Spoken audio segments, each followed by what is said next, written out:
नमस्कार दोस्तों, 29 न्यूज राजस्थान में आपका स्वागत है। आज तारीख है 3 जून 2025, वार मंगलवार, तिथि है ज्येष्ठ शुक्ल पक्ष की अष्टमी। सबसे पहले जानते हैं राजस्थान प्रदेश की बड़ी खबरें। पशुपालन मंत्री ने लंपी रोग प्रतिरोधक टीकाकरण अभियान का किया शुभारंभ। अभियान के तहत 1 करोड़ 11 लाख गोवंशीय पशुओं का होगा टीकाकरण। पशुपालन, गोपालन और देवस्थान मंत्री जोराराम कुमावत ने बताया कि प्रधानमंत्री नरेंद्र मोदी के संवेदनशील मार्गदर्शन और मुख्यमंत्री भजनलाल शर्मा के कुशल नेतृत्व में प्रदेश सरकार पशुओं के कल्याण के प्रति समर्पित होकर काम कर रही है। कुमावत सोमवार को सांगानेर स्थित पिंजरापोल गौशाला से लंपी रोग से बचाव के लिए राज्य स्तरीय टीकाकरण अभियान के शुभारंभ के अवसर पर बोल रहे थे। लंपी रोग पशुओं के लिए एक जानलेवा रोग है जो संक्रामक भी है। इससे मुख्य रूप से गोवंश प्रभावित होते हैं और पशुपालकों को भारी नुकसान का सामना करना पड़ता है। राजस्थान 2 साल पहले इस रोग का दंश झेल चुका है, इसलिए सरकार अब इस रोग से बचाव के लिए सक्रिय होकर कार्य कर रही है। इस साल 1 करोड़ 11 लाख 57 हजार गोवंशीय पशुओं के टीकाकरण का लक्ष्य रखा गया है। जेईई एडवांस्ड में कोटा के राजित गुप्ता की पहली रैंक, सक्षम जिंदल की दूसरी रैंक। जयपुर के आईएएस दंपति के बेटे ने भी एग्जाम क्रैक किया। देश की सबसे कठिन परीक्षा मानी जाने वाली जेईई एडवांस का रिजल्ट जारी हो गया। कोटा में पढ़ने वाले स्टूडेंट राजीव गुप्ता ने ऑल इंडिया टॉप किया है। वहीं कोटा के 4 स्टूडेंट्स ने ऑल इंडिया टॉप 10 में जगह बनाई। टॉप 10, टॉप 15 और टॉप 100 में कोटा के स्टूडेंट का नाम है। रिजल्ट जारी होने के बाद कोटा में जश्न का माहौल है।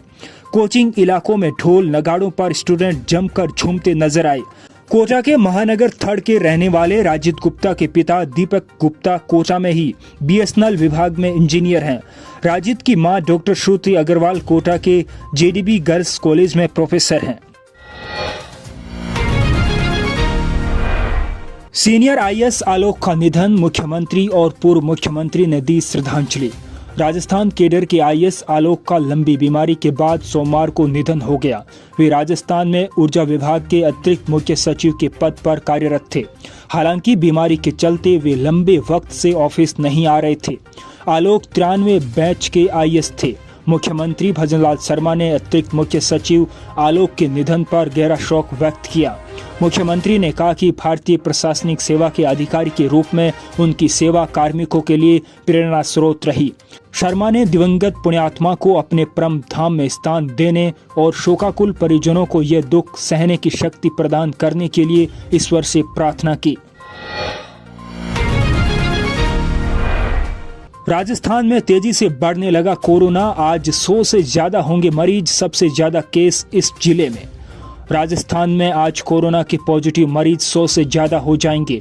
महाराष्ट्र, दिल्ली और अन्य राज्यों के बाद कोरोना के मामले अब राजस्थान में तेजी से बढ़ने लगे हैं। सबसे ज्यादा कोरोना के एक्टिव केस राजधानी जयपुर में सामने आ रहे हैं।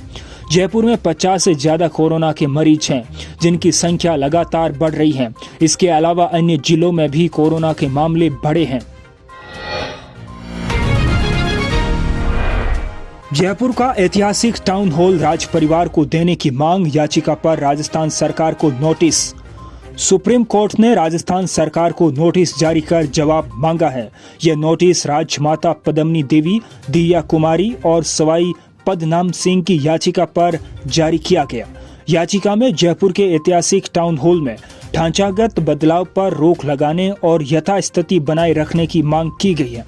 याचिका में राज परिवार का दावा है कि टाउन हॉल उनकी निजी संपत्ति है, जिस पर जयपुर के महाराज का अधिकार है। राज परिवार ने दावा किया कि टाउन हॉल को उनके द्वारा राज्य सरकार को बतौर विधानसभा इस्तेमाल के लिए लाइसेंस के आधार पर दिया गया था।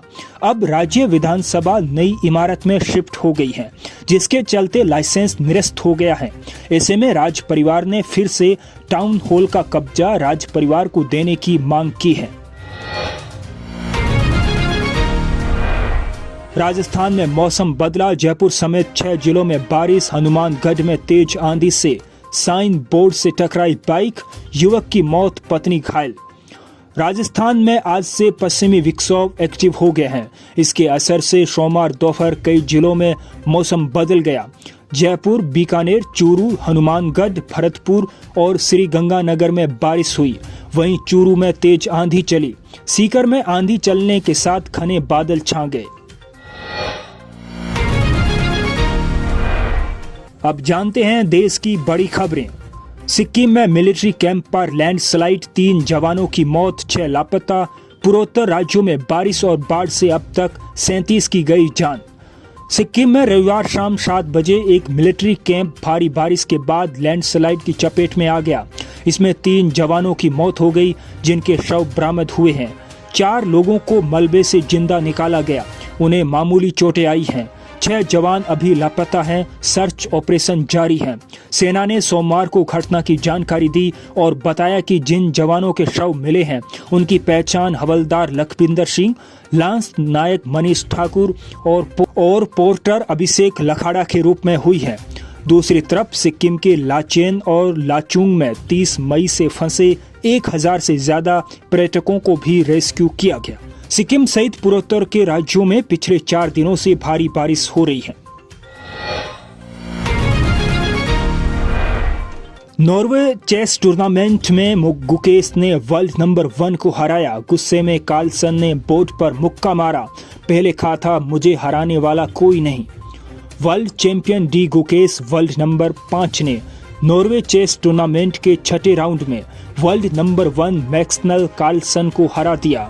यह गुकेश की क्लासिकल चेस में कार्लसन के खिलाफ पहली जीत है। इस जीत के साथ 19 साल के गुकेश नॉर्वे संतरज 2025 की पॉइंट्स टेबल में 8.5 अंकों के साथ तीसरे स्थान पर पहुंच गए हैं। हार के बाद कार्लसन ने गुस्से में चेस बोर्ड पर मुक्का मारा, जिससे मोहरे बिखर गए।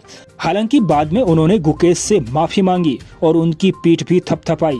इसके बाद उन्होंने मीडिया से बात नहीं की और चले गए। अब जानते हैं दुनिया भर की बड़ी खबरें।